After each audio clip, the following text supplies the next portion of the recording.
So you've just gotten yourself an INFP and you're wondering, how can I better connect and support them through their emotional ups and downs? It's common to feel a bit lost when trying to connect with INFPs, especially when this fast-paced, efficiency-driven world seems to misunderstand the nuanced needs of highly sensitive people. But there is good news.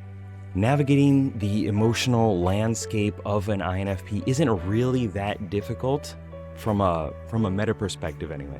In fact, creating a deeper connection with us is straightforward once you know the right approach. So use this simple list of 7 tips for caring for your INFP that'll improve understanding, open up new avenues of support, and allow for a deeper connection with your INFP friend or partner. 7 tips for caring for your INFP.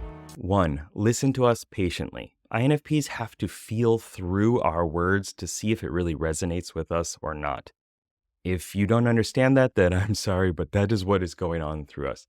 When you listen attentively to us, you provide us the time and space so we can check if what we're going to say is actually aligned with how we truly feel, which is essential for our emotional well-being and introverted feeling as our dominant function. So part of how our psyche is structured.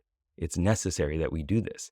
There's almost nothing worse than feeling rushed to talk and then saying something that doesn't align with who we are. 2, give us space to be alone. We get burnt out really quickly from too much socializing. Even one-on-one with a loved one can be stressful. At some point, we do kind of map you onto our reality and we kind of know what to expect and we know that you're not going to throw a curveball and it will be better, but it's still quite stressful. And alone time is crucial for us INFPs to recharge and reflect.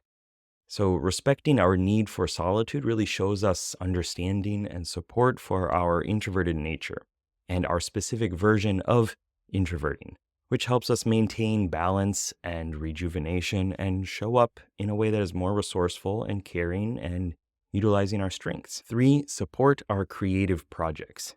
Creativity is a core aspect of the INFP's identity. We need to find a way to explore ourselves and our emotions, and usually that is through creative pursuits, finding some way of tapping into what is going on inside of us and then extroverting it, putting it out there in some creative, innovative pursuit. So encouraging us and taking interest in our projects really validates our passions and boosts our confidence in expressing this really important aspect of us. 4, encourage us to express our feelings. INFPs feel emotions really deeply, but we usually hold on to them or hold back out of fear of being misunderstood or marginalized, or we've expressed them before and they've been shot down so many times that we just don't do it. It's introverted feeling. It's not extroverted feeling. So it's within us and we try to figure it out ourselves. But by encouraging open communication, you help us feel seen, help us feel heard, and it shows us that we are feeling something that is valid. What we are feeling is valid, and we're not crazy. And it also shows us that our intentions are not invalid as well, that we have good intentions. 5, show appreciation for our unique perspectives. INFPs often feel out of place, and acknowledging and appreciating our unique viewpoints really reinforces our self-worth and the importance of our contributions to the world, our impact that we can make on the world. We like knowing that we are necessary and also unique, and that it's okay to be who we are and how we are and why we are. So make sure that you allow us to have space and show us that we are necessary in this relationship, in this situation, and we will feel a lot better about deep, meaningful conversations. Surface level conversations and interactions can feel just draining to us as an INFP. And many other people feel this way too.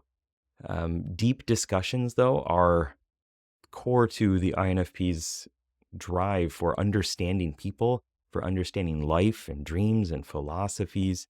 And it makes us feel excited and curious, which is our zone. Like that's where we should be, excited and curious about human nature.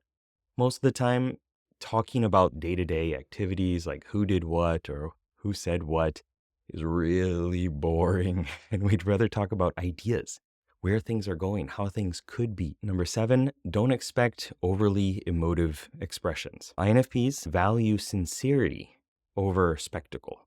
So if we say thank you, or we say that we like something, or this is delicious, trust in the weight of our words. As I mentioned before, the words that we use are extremely important. We wouldn't say it if we didn't mean it. So we'd likely avoid the situation, avoid it, find some other cleverly worded way for kind of weaving ourselves around, navigating around expressing how we really feel. Pressuring us for this grandiose expression can make us feel uncomfortable. It makes us feel like we have to act and put on this display, put on this mask to say how things are expected of us. And that is not the place that we want to be. And usually it's kind of one of those points that we start to step away. If you have to say thank you and be more expressive and, do a song and a dance, it's just not where we want to be. And so we'll find a way of leaving that situation. Understanding and supporting an INFP's emotional and creative needs can transform your relationship into a deeply rewarding connection. So these 7 tips are grounded in the INFP's core needs for authenticity, understanding, and acceptance and creativity as well. Through taking these tips to heart, you're not just caring for an INFP, but you're honoring our true nature, our true self, and you're creating a relationship that is built on mutual respect and understanding. And that allows us to be better, to be ourselves, to express these things that I hope you will benefit a lot from in the relationship too. We are really, truly caring and creative and deeply sensitive people, though sometimes we don't feel like we can show it. So I want to thank you for taking the time to watch this video. I get lots of comments from people who just want to help the INFPs in their lives, but they're struggling to find out how to do it, how to approach it.